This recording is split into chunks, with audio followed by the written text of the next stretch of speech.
If you're like me and you're planning a cruise to Europe this summer or whenever, and you start the planning process, you're going to probably go on like YouTube, like I did, and start searching for things to do in the various ports you're going to. And Royal Caribbean sails out of London, and it's one of the most popular ports out there for a cruise. And I started searching for things to do, what to not do, things to avoid, best tips. And inevitably, I kept running across the same person in all these videos. Jessica Dante runs Love and London. It's not only a great YouTube channel, it's also a great website, Instagram, the whole shebang. And what I loved about what Jessica does is her approach is exactly the approach that I want in my content, like helpful, precise, concise, and to the point. And I just loved it so much. And so with my own cruise coming up here this summer, I thought to myself, well, I got to have Jessica on the podcast to talk about how to plan a couple days in London, because I think a lot of people are in the same situation I am. So, Jessica, welcome to the Royal Caribbean Blog Podcast. Hello. Thank you for having me. And also thanks for that really nice intro. It's good to hear that I keep popping up everywhere because it means we're doing our job well. Exactly. No, you do a fantastic job. And as our listeners can tell, you are not British by birth. Not by birth, but as of about a month and a half ago, I am officially I'm a British citizen because I did get my citizenship about 6 weeks ago now. But no, I originally grew up in New York and I was there till 18, went to university in the US, moved to Italy after university for a year, and then ended up, and it's a bit of a long story, but I did end up moving to the UK almost 12 years ago now, and I kind of haven't looked back. So yeah. Well, I say this with authority or conviction rather that you are an authority in everything what to do in London. It's an amazing city. I've been there a couple times, but I mean, I think the first time I ever visited, I watched your video on how to get from Heathrow to London via, what's the best transportation method, and it really is eye-opening. And a lot of people have this kind of concern. I think this is true of a lot of travel planning is, what should I do? Right? It's not that you can necessarily make a terrible mistake, but there are ways to make things better, improve it, save money in that. And that seems to be your approach to your content as well. Yeah, and I think the thing about London is that it is so big, and I'm sure we'll get into this a little bit too, but it's so big that you never have to get pigeonholed into doing anything. And there's so much choice, but also that can kind of sometimes be its downfall because then it's like, there's so many things that we can do. We only have a limited time, especially if you're coming during a cruise or like before or after, you're still probably only going to do maybe a couple of days in the city. And there's just like so much information out there. So, we are always trying to help people to narrow down what's going to work for them and also try to avoid the stuff that is, in my opinion, not worth your money or your time. I'm always happy to be very honest about that. So I appreciate it. Let's jump right into it because let's say somebody's coming to spend 2 or 3 days in London, which I think is a pretty common scenario. We always talk about you always want to fly into your cruise at least a day ahead of time, but if you're flying internationally, my goodness, 2 to 3 days, in my opinion, is a minimum.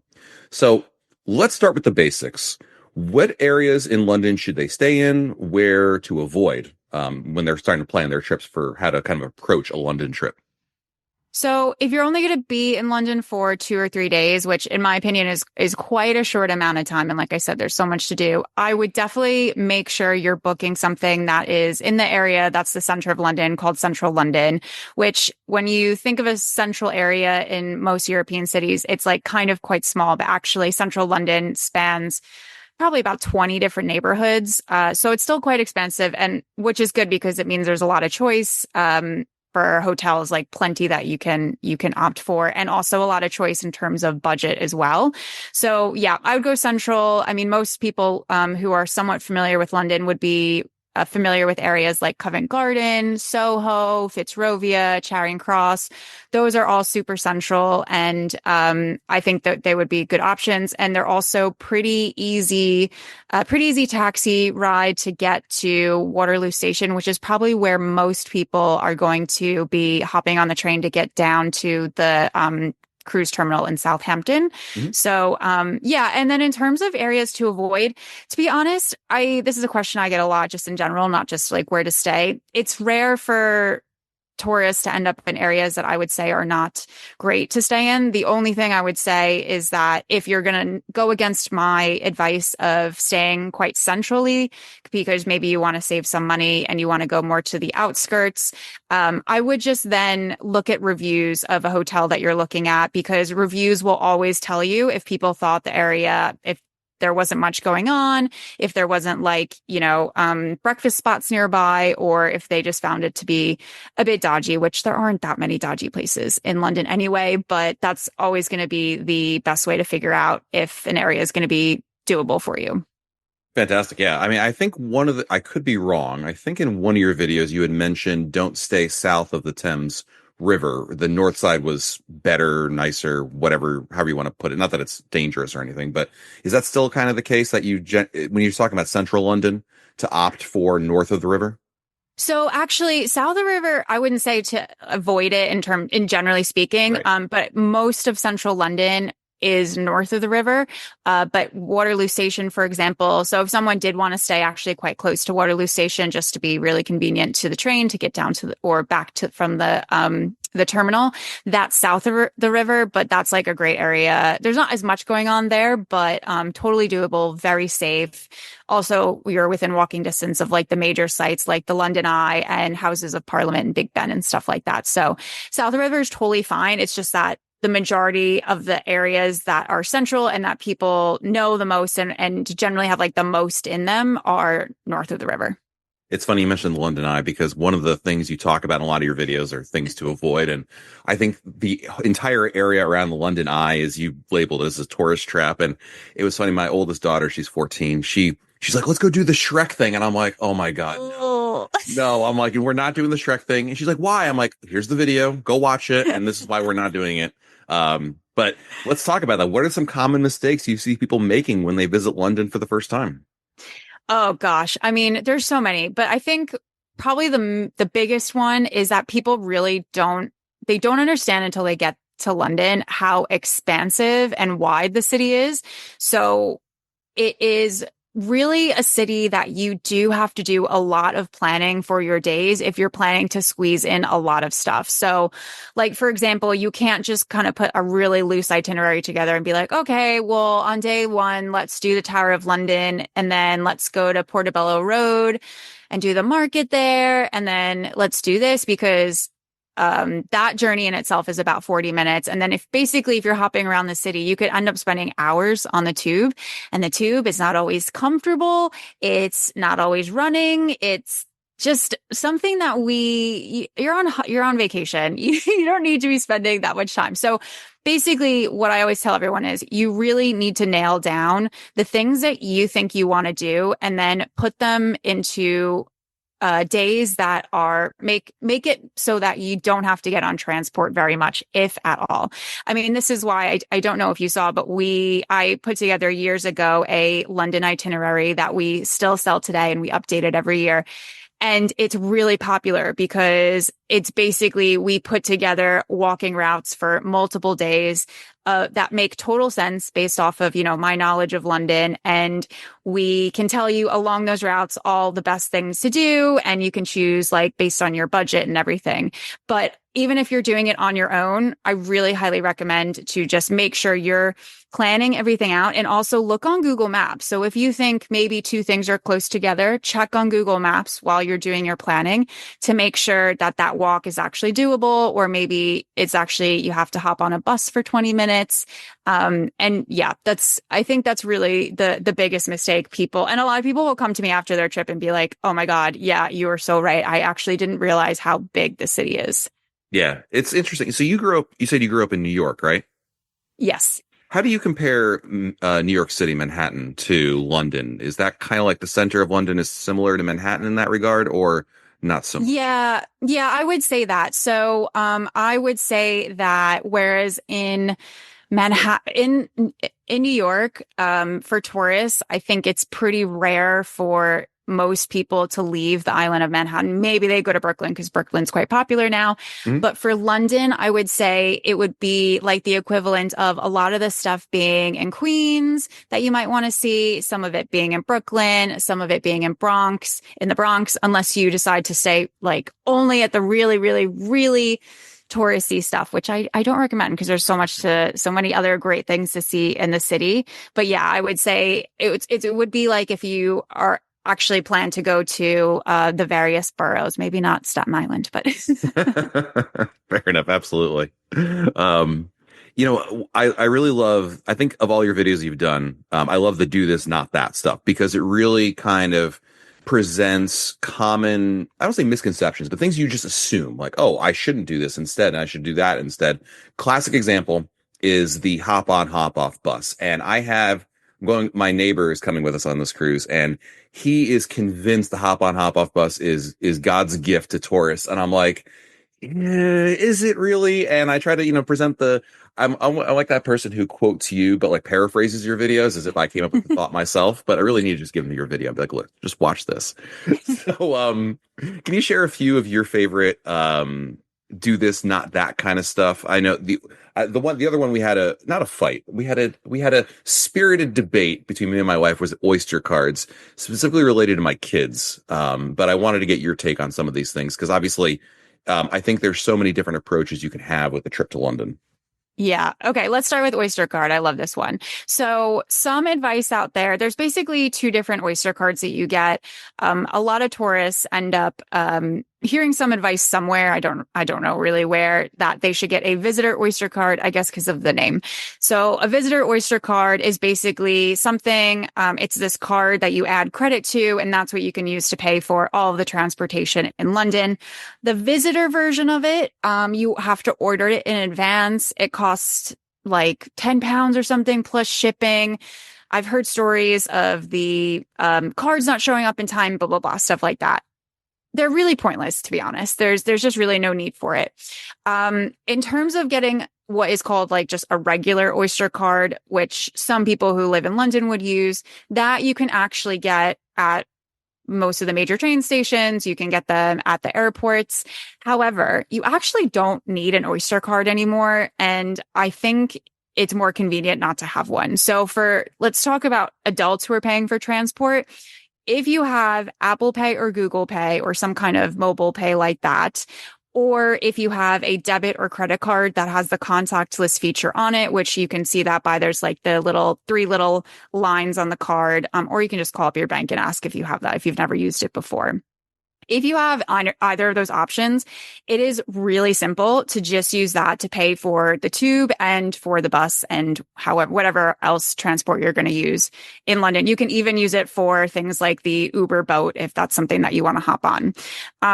So I always say that's better to do that. If those are not options for you, you can then buy an Oyster card. They cost £7, non-refundable. And then you top up the card as you need.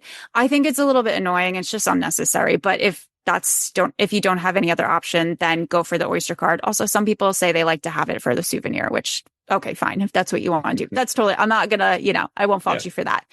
And then in terms of kids, this is actually when you might get an Oyster card as well, because we have something called the Young Visitor Discount, which gives children 11 to 15 years old 50% off of all of their transport for 2 weeks in London.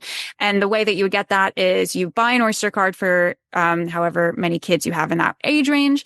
And then you go to basically any station and ask a member of staff, can you apply the young visitor discount to these cards for them?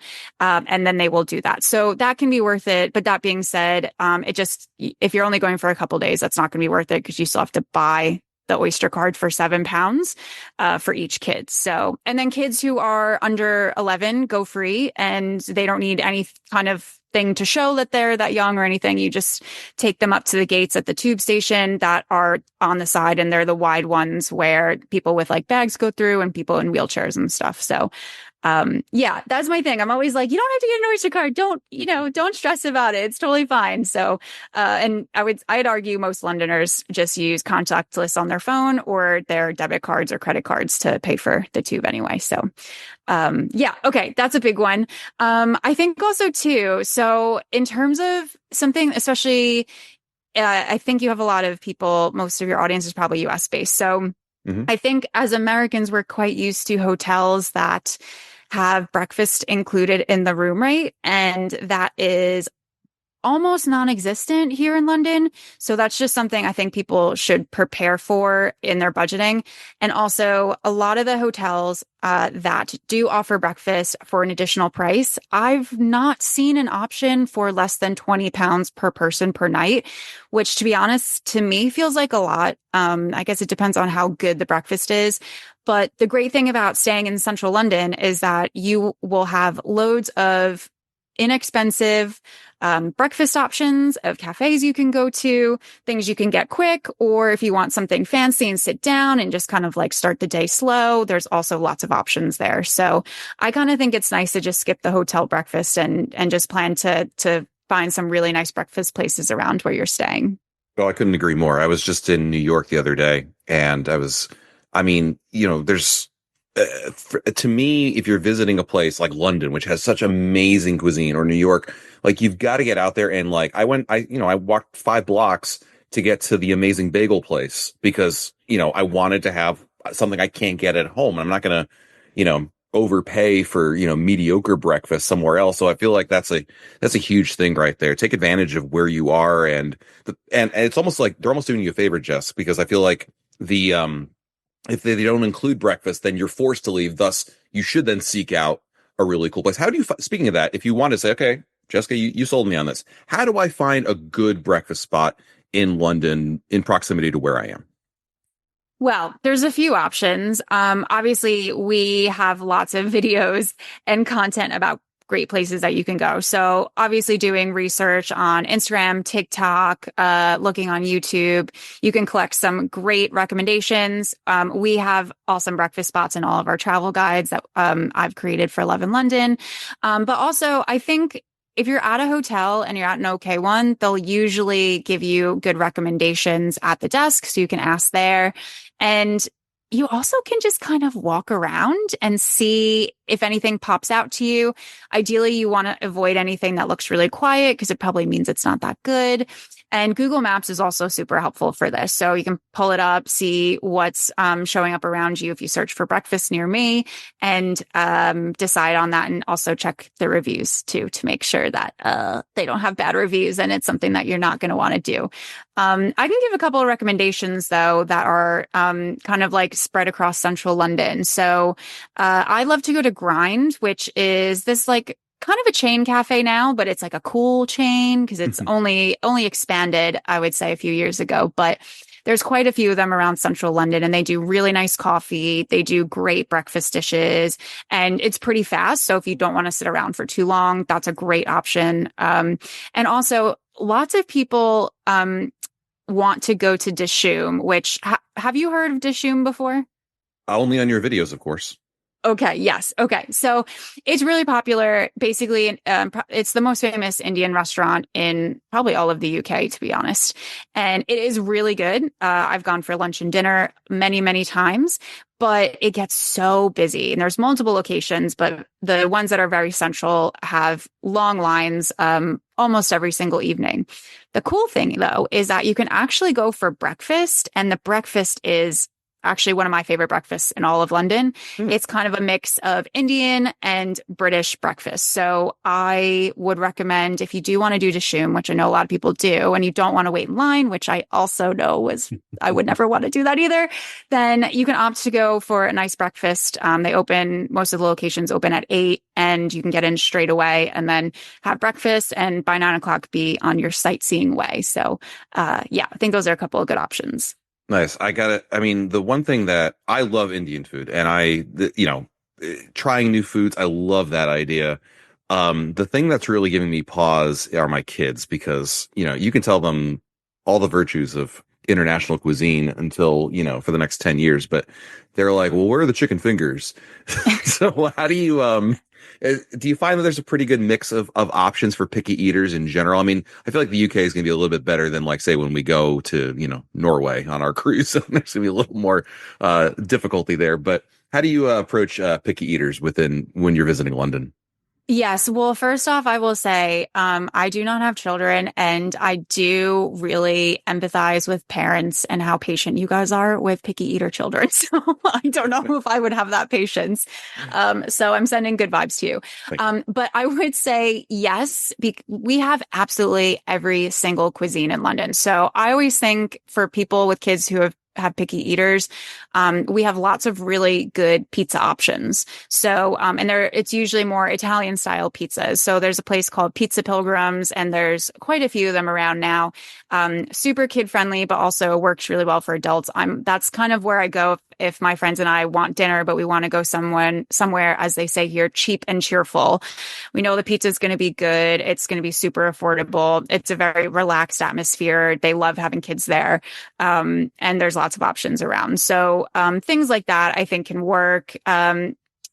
Yeah, I think pizza is always the go-to. We do have lots of Italian as well. I always feel like Italian can kind of work with picky eaters. Okay. We also do have lots of fast food. So if you find you guys are super tired after a day of sightseeing and you just cannot be bothered trying to convince the kids of this one place to go to, you always could go to one of the, and I say fast food, but we have nicer places than like McDonald's and Burger King, which we do also have those. But there's places like Pret a Manger, which I feel like everyone knows that one. You can go and get some pretty decent food there. One of my favorites is Leon, which is spelled Leon. And they do quite a mix of just kind of all different food, but it's all really tasty. They do like nice mac and cheese, really good vegetarian and vegan options, but also just a bunch of tasty stuff that I feel like works for a broad range of tastes in a family. So, and in central London, you're never very far from one of these places. So you can always just hop in and get something kind of simple. And then you don't have to do the long convincing and the, the fighting over the menu. So that's, I think, Absolutely. a good option. No, that's fantastic. I got sidetracked here on the food stuff because I could talk about food all day. So let's settle the debate once and for all. The hop on, hop off bus. I say, based on, I think what I watched on your videos, that first of all, a lot of the stuff is pretty close by. And second of all, the tube is pretty easy to get around. But what's your take on the hop on, hop off bus and how to approach that? I would not approach it. That's my take on it. Good. No, there's a time and place for it. I think it actually works really great for anybody who has, it's difficult to walk long distances or, has any mobility issues. So for sure, I see the point in that. I also think I don't know how much I've admitted this in public before, but the first time my parents ever came to the UK and we came into London, because I was living outside of the city, but we came into London for one day and we chucked them onto a hop on, hop off bus because it was just, they're not great with like walking loads and it was just kind of the easiest thing to do. However, I think it's kind of like a last resort, only if you need to. And otherwise, like you said, getting around on the tube, there's also regular buses. So we do use the double-decker buses, the public ones. Like I use them almost every day to get around the city. And you can go to the top and sit at the front, and that's a really nice view. And they actually get you around various parts of the city. So that's always an option. If you see when you use Google Maps and you want to get somewhere, that it does give you an option to take the bus, you could always try that.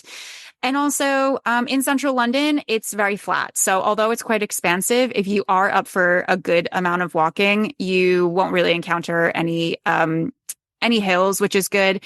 And we also do have lots of really nice parks in central London. So that can be part of your walking, and you can go sit in the park if the weather is nice, and relax your feet for a while, maybe take a lunch in there too. So, yeah, I think just you can do like basically anything else besides those buses.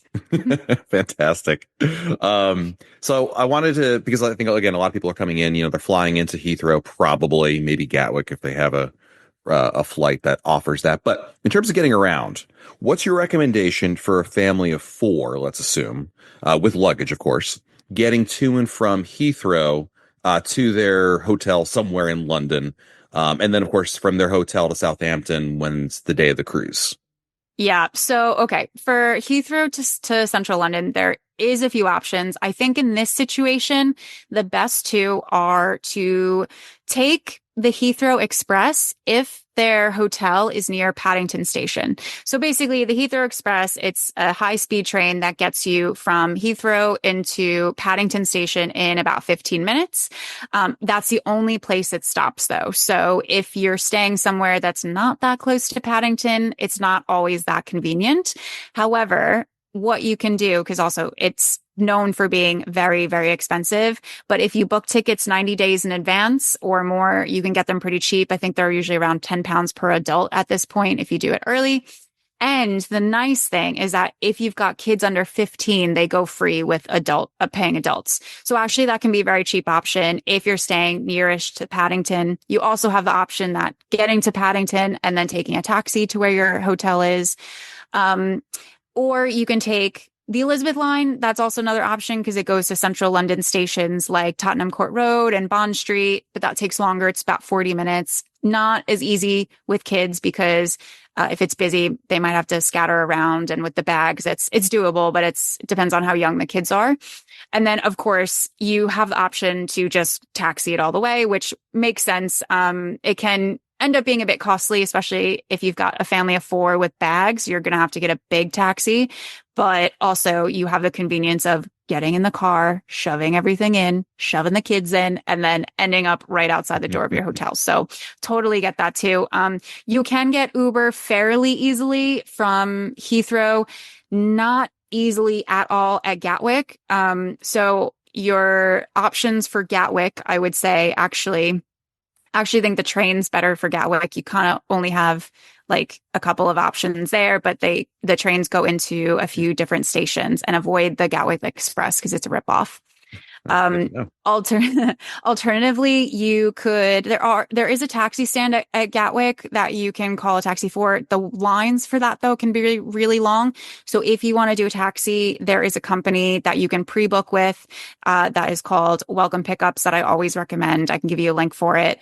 And, they will actually track your flight and they will walk into the terminal and they will find you and then take you to the car. So I always think that's it's more expensive, but it's a more convenient option. And I'd also say if you would prefer that to Uber for Heathrow, that's also an option. That sounds great. The first time I ever flew into Heathrow, I was like, I'm going to do Uber. And then I think I got out from whatever terminal I was and I could not find where the Uber pickup was. And there's a taxi stand right there. And I'm like, all right, taxi it is. But then I did the train the last time, based on your advice, of course. And the train was fantastic, getting there. But, the luggage thing is I was going solo, so it's easy. I've got one bag and all that. But I really wanted to ask you about, speaking of the train. So from London to Southampton, everyone was like, take the train. The Southwest Rail, I believe is what it is. It seems like the Southwest Rail is unfamiliar that people might want to bring luggage with them because people were just like shoving suitcases in the aisleways because the overhead bins are like meant for like backpacks and there's no luggage storage. Did I miss something there, or is that just the norm? That I would say is the norm the train system is very interesting in the UK. I won't get fully into that, but yes, I don't think there are, just with my experience of going on that train line, I've never taken it down to Southampton. Well, maybe I have actually, but they don't. They kind of consider it more of a commuter train than a tourist train. So there's not really any dedicated luggage space. So it is hard to hold on to your bags, and hopefully you can find a seat. That being said, it's only an hour and 20 minutes from Waterloo Station to Southampton Central. So if you can make that work, that's fine. Alternatively, you could book a car through that same service I talked about. But I think probably just taking the train from Southampton and just grinning and bearing it for an hour 20. I mean, it's obviously going to be a way more affordable option because also it takes about 2 hours by car to get down to the ferry terminal. So the cruise terminal. Yeah. So, yeah, but that makes sense, that comment. Now, the getting from Heathrow to London, there's a lot of great options. And you outlined them perfectly, I thought. It's really just your logistics, and I think what I would recommend to everybody focus on what Jessica said was where are you ultimately going? Like if your hotel is right off of Waterloo or which, where it dumps you out on the train, that's great. But if you have to, I think I took the train in, but I forgot where I was staying, maybe in Mayfair. I had to like transfer from the train to the tube, and the tube station didn't have any elevators. So I had to like Mm, lug my suitcases upstairs, and it wasn't the end of the world, obviously, but after a, 8.5 hour flight of no sleeping, it wasn't necessarily the ideal situation.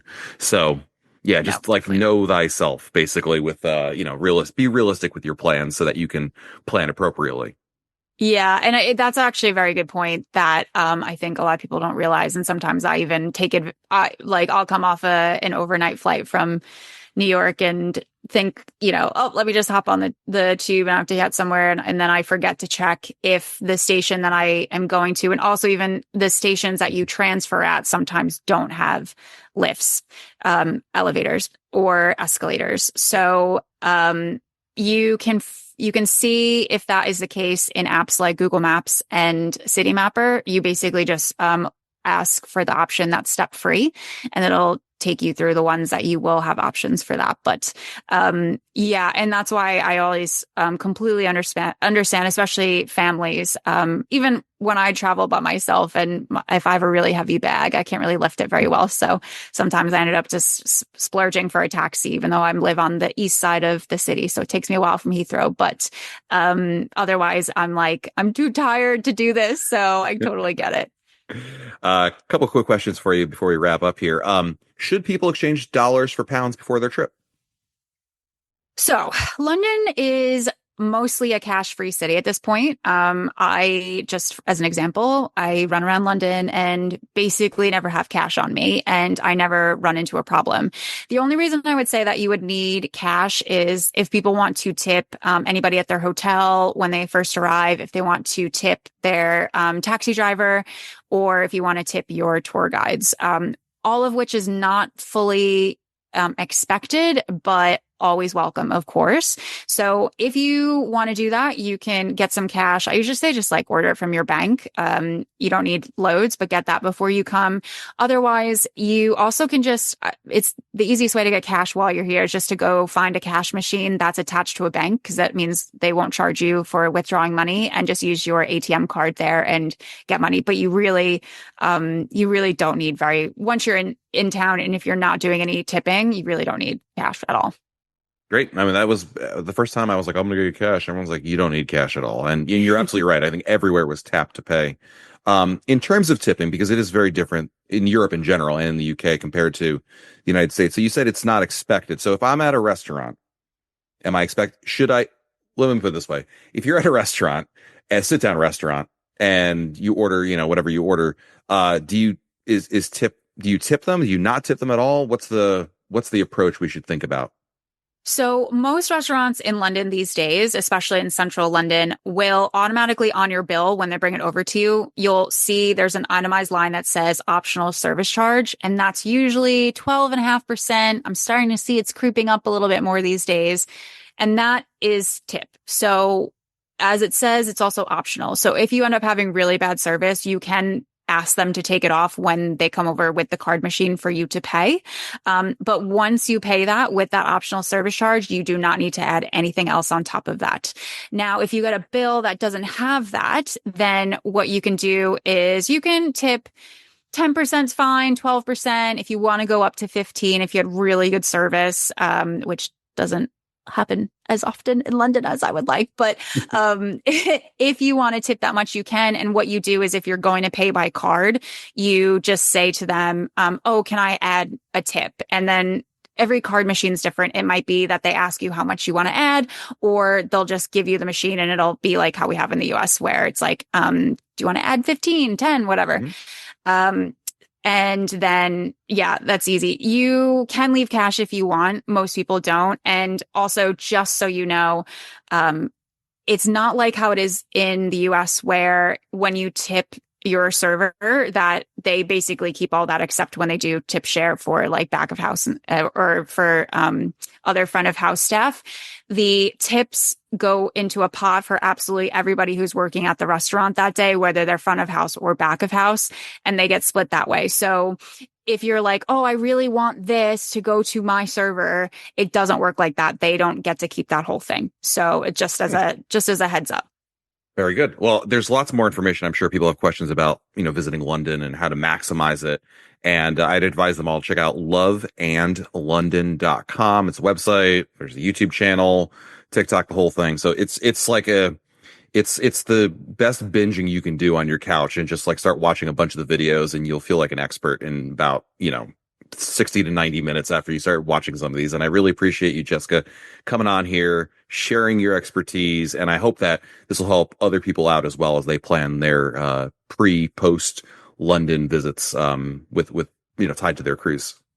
Of course. No, happy to help. Yeah, we have hundreds of videos on the YouTube channel now. And then, like you said, Instagram, TikTok, website, we've got lots and lots and lots of help. So I hope everyone gets some good info from it. All right, let's answer listener emails. This is part of the episode where I answer the emails you've sent me. You can always email me your questions by emailing them to Matt, M-A-T-T, @RoyalCaribbeanBlog.com. First email is from Matt Adams. Hey, Matt, I've enjoyed reading and watching your cruise tips over the years. Great stuff. I was reading a post you wrote a few months ago about how to get the diamond status fast. You mentioned one could book 2 separate cabins and earn double points for one of the adults. I booked 2 adjoining inside rooms for my wife and 2 kids a few years back on a 7-nighter. On paper, I was listed in one room with my son and my wife and daughter in the next. Should I have received 14 points for this cruise? I was given 7. Seems like a pretty fast way to get the diamond when traveling with family or kids. If I was supposed to receive 14, in your experience, is that something the Crown Anchor department will help with, or are they not going to want to give me the past points? Thanks again.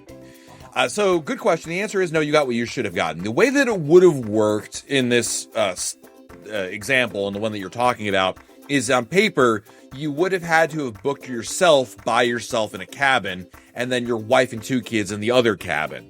Then you would have gotten 14 points. And I apologize if it's unclear on how this trick works, but the idea is that you book yourself in a room by yourself, because then you get double points. But then on paper, your wife and kids are in the other room, but in reality, you and your wife are in one cabin, your kids are in the other cabin, from a sleeping situation. Yeah, no, it's not that so much that you pay for an extra cabin. It's that you pay for an extra cabin and then stay by yourself. So I apologize if that wasn't clear in that article for moving up status. But then, obviously that would get you closer to diamond because you'd be doubling up the points, quite frankly. Next email is from Brian. Hi, Matt. Not sure you would know the answer to this, but why do you think Royal Caribbean does not offer more mid-length cruises like 4 to 5 days over a weekend? I love cruising, but it's hard to take off a whole week, and I'd like to have more than just 3 days over a weekend. I think it would make sense if they alternated the 3 and 4 day short itineraries to have the 4 days span the weekend sometimes. What are your thoughts? It's a great question. And listen, I agree with you. A couple of years ago, there used to be a lot more 4-nighters over the weekend. It was really great because having that extra day really makes a difference. Ultimately, I think, I don't know this for a fact, but I really feel that Royal Caribbean looks at the numbers, and without a shadow of a doubt, it's easier for people to take a 3-night cruise over a weekend. Like 3-nighters, Friday to Monday, that is the easiest sell for people who want to do a weekend cruise. The problem with the 4-nighter is in order to do that, you're probably talking about, in a perfect world, Thursday to Monday, right? Get on board the ship on Thursday, off the ship on Monday. The problem is you're talking about now taking completely all Friday off and probably Thursday as well. It's just not as an easy of a sell. And I think Royal Caribbean's research would probably tell them that the 3-nighters just sell better over the weekend than a 4-nighter would. Not to say there aren't people like yourself or myself that might appreciate that. And I think that premise, if we're going to assume that's the case, and I think that's a fair assumption, basically leaves you with 4 days left in the week, and there's only so much you can do with it. And when you start doing 4 and 5 day cruises, it starts getting a little wonky with scheduling. Like 3 and 4s are easy because it's, every week it can be the same exact schedule. The ship comes in on Mondays and the ship comes back on Fridays, right? And you just keep alternating. It's easy. With 4 and 5-nighters, you have to keep mixing it up a little bit, right? In order to get back on schedule, so to speak, because you can't constantly be alternating the day. They have to have some sort of a semblance of a schedule because, of course, ports, where the ships come into, have other ships that are there. There's limited spots. This isn't like, I don't know why I always use the example of the Target parking lot, but it's not like a Target parking lot where you can just park in the back and find another spot there. There's only so many slots, and it's really a game of musical chairs with cruise ships. And I think, Brian, that unfortunately is the reality of it. And the 3-nighters rule the roost, and everything else kind of tries to fit in there. Usually you see the 4 and 5-nighters offered when there's additional ships in ports like Port Canaveral or Port Everglades, but they're definitely the exception, not the norm. So, yeah. Next question is from Donna Holt. When would be the best time to book a Greek Isles cruise in 2026? Donna, that's a great question. I think the answer is true of the Greek Isles as it is for anything, as early as humanly possible. The best time to book it is when the cruises for 2026 came out. That would have been last November. But don't let that stop you, Donna. You should book it now. Like, booking today is better than booking tomorrow, which is better than booking next month. The closer you get to the sailing, traditionally, the more the prices go up. So I generally recommend, for almost any sailing, including your Greek Isles cruise, to book it as early as humanly possible. Next question. Can I take a corkscrew on board? Don't usually take wine on the ships, but have a new one that my daughter loves. The answer is probably not. The good news, though, is you can get a corkscrew for free from your stateroom attendant. Corkscrews can be used as weapons, and that'd be the reason why I would shy away from bringing them. I don't think it's a good idea. But the good news is, again, you can, when you get into your cabin, ask your stateroom attendant for a corkscrew. They'll provide it. Now, granted, it's a pretty basic one, and I get it. You got one that you love, and it's easy. There's two options. One is get the ratty one that Royal Caribbean gives you, but it's free. You get to do it. You're good to go. The other option is you bring it to a bar or restaurant, and you will pay the corkage fee for it, which is $15. But, I mean, on the plus side, someone else is doing it for you, and you're on vacation. I would argue that in the grand scheme of vacation cost, $15 probably isn't going to break the bank. And number two, more importantly, you're probably going to waste $15 on far sillier things than the corkage fees. So I don't know that it's necessarily that big of a deal. But, yeah, hopefully that answers your question there, Donna. And our last email today is coming to us from Carl. Hey, Matt, thanks so much for the in-depth video on Perfect Day Mexico. I only fell off my chair 3 times watching it, so many more questions to be answered. I feel this would be greatly expand the number of ships that can sail from Gulf of Mexico, America. Do you see another port being built or used in Mobile or the Pensacola area, or even a port outside the Sunshine Skyway in Tampa? Will Royal Caribbean build and own things? Well, you got a lot of questions. These are good stuff here. So do I see another port being built or used in the Mobile or Pensacola area, or even somewhere on the west coast of Florida? I would say probably not, Carl. While you're right, I mean, I agree with your assessment that Perfect Day Mexico, primarily, and also, the Beach Club in Cozumel, but primarily Perfect Day Mexico is going to refocus a lot more traffic into the Western Caribbean for Royal Caribbean. But I truly believe the ports that exist are probably sufficient for Royal Caribbean's needs, especially when you consider that, they distribute their ships around the world based on, a variety of seasonalities and conditions. You're going to have China growing. And if you remember pre-pandemic, China was really growing at a rapid pace. And I think Royal Caribbean feels that'll still be the case. There's now more ships going out of LA. You're going to have Ovation of the Sea starting up very soon. You're going to have Quantum of the Seas joining in there. You obviously have the European cruise season that's always popular in the summer, Australia, Alaska. I mean, basically what I'm trying to say is, while the fleet is growing, I do believe the distribution of ships will be such that they don't need that. Not to mention the fact that I don't think Royal Caribbean sees those places like Mobile or somewhere on the west coast of Florida, whether it's, the port of Tampa Bay or somewhere like Sarasota, which is outside of the Sunshine Skyway Bridge, which will allow bigger ships to go there. I don't see it, not to mention the fact that you're talking about, even if you said today you're going to build a port there, it's a multi-year commitment, like, to just get started. And I don't think Royal is necessarily interested in funding that. That's definitely going to come from the municipalities that are there. And, I just don't see it. I think they have also, now that being said, Carl, you've also overlooked New Orleans, which is a place that Royal Caribbean has seasonally offered cruises. I would say if there's more ships that are going to be sailing in the region, I think it'll be from New Orleans. Going back to Carl's questions here. Will Royal Caribbean build and own things like the water treatment plant? Are any of the pools going to be salt water? Yes, they're going to have their own water treatment plant. They're actually building out the entire facility. This will be unlike Coco Key, which had a lot of the stuff brought off the ship every time. they're building a lot of the development in the area of Mahawa. Mahawa is a very small village. It has like, I think, a population of 2,000 people or so. That's not enough. So Royal's going to build housing, facilities, back of house facilities, things that they need for this. I don't know if the pools are going to be salt water. I can't answer that question, but I can tell you that they're going to develop a lot of the behind the scenes stuff to support it because they need to. Carlson also says, we've missed Costa Maya a couple times in the past few years due to winds and weather. How can Royal Caribbean change that? I don't think they can. I think it's the nature of the beast. I think they're going to handle that. I mean, listen, for what it's worth, and I'm probably about to jinx myself for the next 10 years, I have never missed a stop in Costa Maya because of winds. I understand people have, and there's that whole meme that it's Costa maybe because of the winds, but I will say this, I have not had the issue.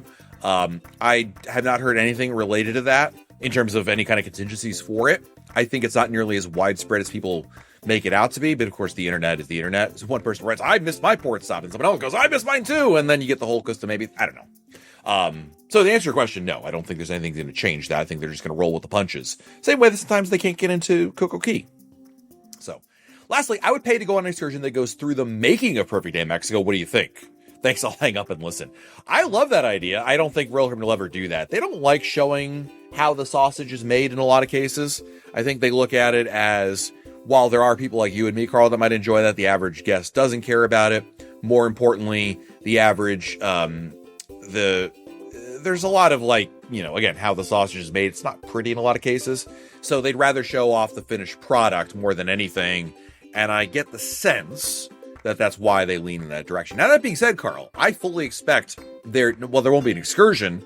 I do expect there'll be like YouTube videos and things of that nature that will show off the progress they're making as they get closer. So you won't get your excursion, but you will get, I think, some behind the scenes peeks there. So thank you, Carl, for the email. Thank you, everybody, for checking out this episode of the Royal Caribbean Blog podcast. Of course, if I can answer your questions, always email them to me, Matt@RoyalCaribbeanBlog.com. Until next time, I'm Matt. We'll talk again real soon.